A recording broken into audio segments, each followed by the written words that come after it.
òun ni Yorùbá nation flag. Mo rí pé ó ń fẹ́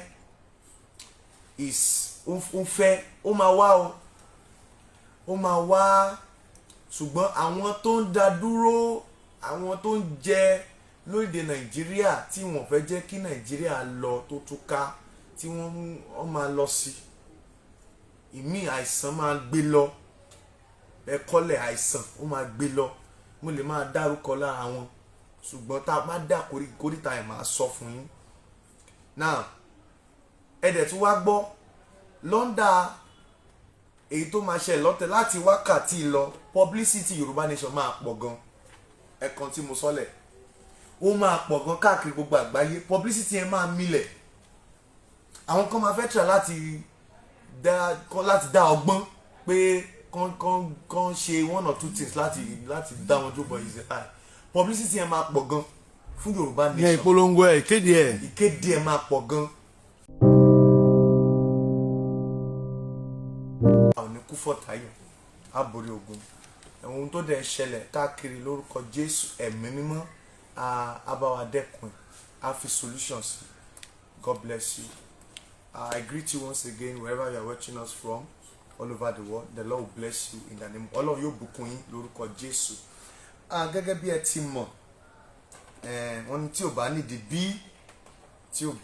bí, so aràn mi and àwọn ti message eléyìí mo ti kọ́kọ́ fi àwọn kan sílẹ̀ ní January ní 31st, okay, December last year. Mo tún sọ náà ní January. So àtìgbà yẹn náà àti ń bọ́ taná láti wá jẹ́ iṣẹ́ tí Olúwa rán wa.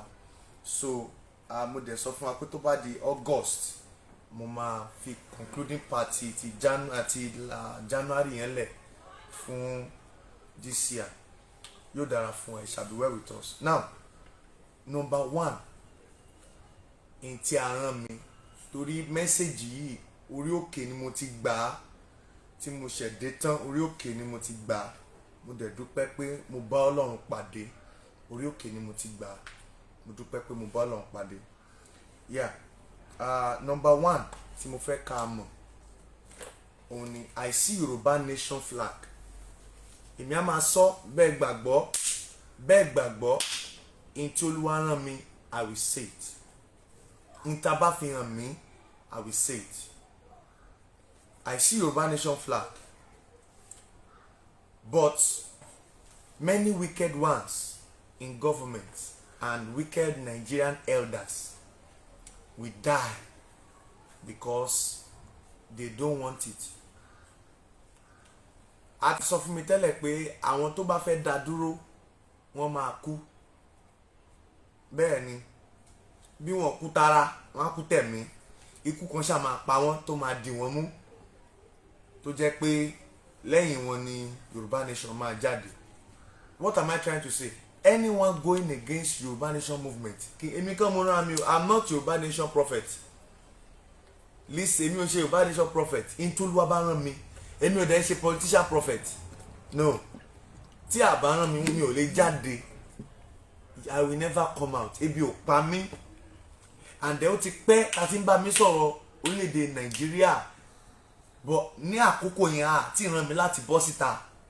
Ṣùgbọ́n orí àti fún mi lórí ọ̀fẹ́ láti máa jáde nísìnyí ṣe ń rí mi pé kí n sọ̀rọ̀. So if not so, you will not see me outside. Mo dẹ̀ dúpẹ́ lọ́wọ́ àwọn bàbá mi ní Olúwa, tí mo dúpẹ́ lọ́wọ́ wọn. Ọlọ́run lò wọ́n fún mi, àtàwọn ìyá mi ní Olúwa. Láàárín ọ̀nà màmá dárúkọ wọn. Ọlọ́run á dúró ti gbogbo wa. So the first thing tó a fi hàn mí lọ́tẹ̀ yìí òun ni Yorùbá nation flag. Mo rí pé ó ń fẹ́ ó máa wá o, ó máa wá, ṣùgbọ́n àwọn tó ń dá dúró, àwọn tó ń jẹ lórílẹ̀ Nàìjíríà tí wọ́n fẹ́ jẹ́ kí Nàìjíríà lọ tó túká, tí wọ́n máa lọ sí ìmí àìsàn máa gbé lọ, ẹ̀kọ́lẹ̀ àìsàn ó máa gbé lọ.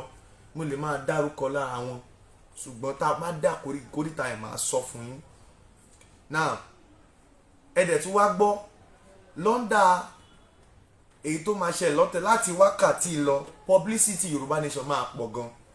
Ẹ̀kan tí mo sọ́lẹ̀ ó máa pọ̀ gan káàkiri gbogbo àgbáyé, publicity yẹn máa milẹ̀.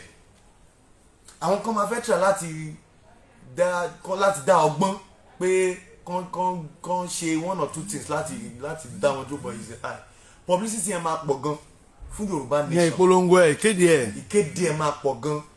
Ẹ bá mi ṣe Exodus 5 ẹ̀ka 1 and 2, Exodus chapter 5 1 and 2, kí ló wà ń bẹ̀ pàápàá. Lẹ́yìn èyí ni Mósè àti Áárónì wólẹ̀. Ẹ̀gbìn ìgbọ́yìn dáadáa.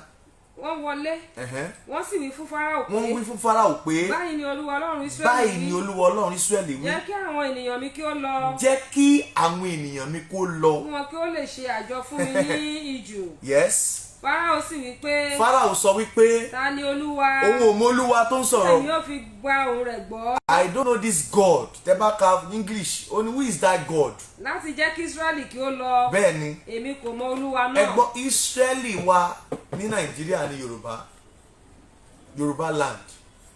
Hello, Ísírẹ́lì wa òun ní Yorùbá land. So Fáráò làwọn tó ń dìímú tó ní kó má lọ, ìyà máa jẹ. Ẹlòmíì ó máa ná owó sí àìsàn, ó máa sá kiri gan torí wípé wọ́n fẹ́ jẹ́ kí àwọn èèyàn Ọlọ́run kó ṣe kíni kó lọ. Exodus chapter 5 1 and 2 ẹ̀ka number 2 prophecy èyí tá a fi hàn ní Nigeria is on a time bomb. Nigeria at large is on a what? Time bomb. Nigeria is on a time bomb and it will explode anytime. Ó máa já anytime. Exodus chapter 8 ẹ bá mi ka verse 21 sí 24 pápápá. Bí ìwọ kò bá sì jẹ́ kí àwọn ènìyàn mi kí ó lọ. Ẹ gbóhùn sókè dáadáa. Bí ìwọ kò bá sì jẹ́ kí àwọn èèyàn mi kí ó lọ. Yes. Kíyèsí. Èmi ó rán ọ̀wọ́ eṣinṣin sí ọ. Ṣé ti ń gbọ́? Àti sára ìránṣẹ́ rẹ. Yes. Àti sára àwọn ènìyàn rẹ. Yes. Àti sínú àwọn ilé rẹ gbogbo. Yes. Yes. Ilé àwọn ará Íjíbítì ni yóò sì kún fún ọ̀wọ́ eṣinṣin. Yes. Àti ilẹ̀ tí wọ́n gbé wà pẹ̀lú. Yes. Ní ọjọ́ náà ni èmi yóò ya ilẹ̀ Gósẹ́nì sọ́tọ̀. Bẹ́ẹ̀ni. Nínú èyí tí àwọn ènìyàn mi tẹ̀dó sí. Yes. Tí eṣinṣin kì yóò sì níbẹ̀. Okay. Nítorí kí ìwọ kí ó lè mọ̀ pé èmi ni Olúwa láàrin ilẹ̀ ayé. Okay, verse 24. Èmi ó sì padà sí agbede méjì àwọn ènìyàn mi. Yes. Àti àwọn ènìyàn rẹ̀. Yes. Ní ọ̀la ní iṣẹ́ àmì yóò sì wá, Olúwa sì ṣe bẹ́ẹ̀. God bless you. Ó ti dà. Ìdí tẹ́ ṣe rí àwọn àìsàn tó pọ̀ nìyẹn láàárín àwọn tó sọ ara wọn di Fáráò. Àìsàn oríṣiríṣi ló kún sára wọn torí wọ́n kọ̀ kí Nàìjíríà kó túká gẹ́gẹ́ bí Egypt ṣe di àwọn Israeli mú. Ẹ rí i pé nígbà tí Fáráò kọ̀ tí ò jẹ́ kó lọ, Egypt túká. Egypt fúnra ara rẹ̀ ọba wọn gangan ó kú sójú ogun sínú omi sí mo kúrò lórí ẹ̀. So àìsàn máa pọ̀ gan lára wọn torí Nàìjíríà is on the time bomb.